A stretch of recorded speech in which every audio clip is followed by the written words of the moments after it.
When you think of Warren Buffett, you probably picture the Oracle of Omaha. The guy managing hundreds of billions of dollars. But the story of how he made his first million, that's a completely different playbook. And honestly, it holds a powerful secret that most investors today just completely miss. So, let's get into it. Now, this is going to sound totally backwards, but it's true. Buffett himself has said it over and over. If you're working with a smaller amount of money, you actually have an advantage over the giants like him. Today, we're going to unpack exactly what that advantage is and how a young, hungry Warren Buffett used it to become a millionaire by the time he was just 31 years old. To really get this, you have to understand that there are two Warren Buffetts. There's the Oracle we know today, who buys up massive, world-class companies. But then, there's the young Buffett. He was more like a scrappy financial detective, digging through Wall Street's trash cans, hunting for what he called cigar butts. These were these discarded, totally unloved companies that had just one last free puff of profit left in them. And this whole journey? It didn't start with some fancy Wall Street internship. Nope. It began with an incredible work ethic, something we're just going to call the grinder's mindset. I mean, just look at this timeline. At 6 years old, he's hustling, chewing gum door to door. By 14, his paper route was bringing in more cash than many of his teachers were making. And this relentless drive followed him all the way to Columbia University, where he met the man who would literally change his life, Benjamin Graham, the father of value investing. And get this, Buffett was the only student Graham ever gave an A+ to. So the single biggest lesson Graham taught him was this incredible mental model. He said, "Warren, think of the stock market as a moody business partner named Mr. Market. Some days, this guy is on top of the world, he's euphoric, and he'll offer you crazy high prices for your shares. But other days, he's deeply depressed and will offer to sell you his shares for pennies on the dollar. The secret? It's simple. You are completely free to ignore him. You only make a move when his pessimism creates an absolute steal of a bargain." Okay, so armed with this powerful mindset, Buffett didn't go chasing the hot, popular stocks everyone else was talking about. He did the exact opposite. He went looking for treasure in other people's trash. And that brings us right back to this cigar butt strategy. The image is just perfect, right? You're walking down the street, you find a soggy, discarded cigar, but it has one good puff left in it. It's not a great cigar for sure, but that last puff is totally free. So, in investing, this meant finding kind of mediocre companies that were so ridiculously cheap, you're basically guaranteed to make a profit. So, how did he actually find them? I mean, he wasn't just throwing darts at a board. He used a very specific formula he learned from Graham to find these hidden gems. He was hunting for something called net stocks. Okay, this is the key. A net is a company where its total value on the stock market is less than what you could get if you just sold off its easily sellable assets, like cash and inventory, and paid off all its debts. Think about that. It's like buying the cash in the register of a store and getting the entire store, the building, the equipment, everything for absolutely free. The margin of safety is just incredible. Now, Buffett's process was dead simple, but it required an insane amount of discipline.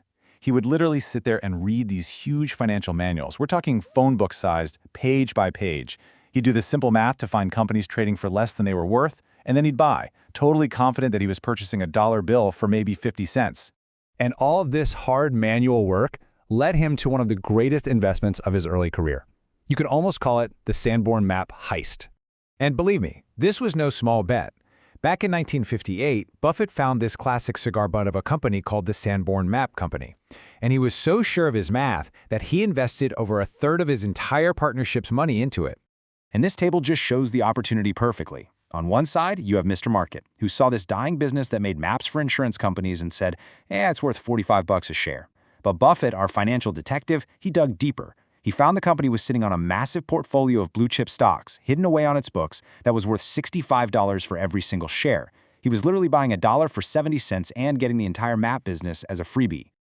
So Buffett swooped in, bought up a ton of the stock, became what we'd now call an activist investor, and basically forced the company's management to unlock the value of that hidden stock portfolio. The result? A jaw-dropping 50% return in just 2 years. That, right there, is how you build your first million. Okay, so this is all a great history lesson, but it leads to the most important question. What does any of this have to do with you, right here, right now? I mean, think about it. If this strategy was so powerful, so effective, why did he stop doing it? Well, the answer is the key to your unfair advantage. It all comes down to a problem of scale. These little cigar butt companies are tiny. When you're managing hundreds of billions of dollars, buying a $1 million company, even if it doubles in value, it doesn't even make a dent. It's like an elephant trying to make a meal out of a single ant. It's just not worth the effort. But for an investor with a few thousand or even a few $100,000, these opportunities can dramatically move the needle. That is your edge. Now, eventually, Buffett's legendary partner, Charlie Munger, convinced him to evolve his thinking. Munger famously said it's far better to buy a wonderful company at a fair price than a fair company at a wonderful price. And this is the philosophy that allowed Buffett to scale his operation and become a true billionaire. But it was all built on the foundation and the capital from his early Cigar Butt days. So, what are the big takeaways for us? Well, it's not just about finding net nets. It's about mastering the language of business, which is accounting. It's about being relentlessly curious. It's about having the discipline to ignore the hype and the manias of the crowd. And, as Buffett loves to say, it's about looking for the simple, easy wins, those one-foot bars you can step over. You know, in an age where it feels harder than ever to build real wealth, this lesson is so crucial. True wealth isn't the flashy car or the expensive watch. It's the capital you don't see, the money you quietly and consistently reinvest, letting it compound over time, just like young Buffett did with his paper route money. But if you want to boil this entire strategy down to its essence, it comes back to one simple, powerful idea from his mentor, Benjamin Graham. Whatever you do, however you invest, always insist on a margin of safety. Buy things for less than what they're truly worth. That was the secret to Buffett's first million, and you know what? It remains the most powerful and timeless investing lesson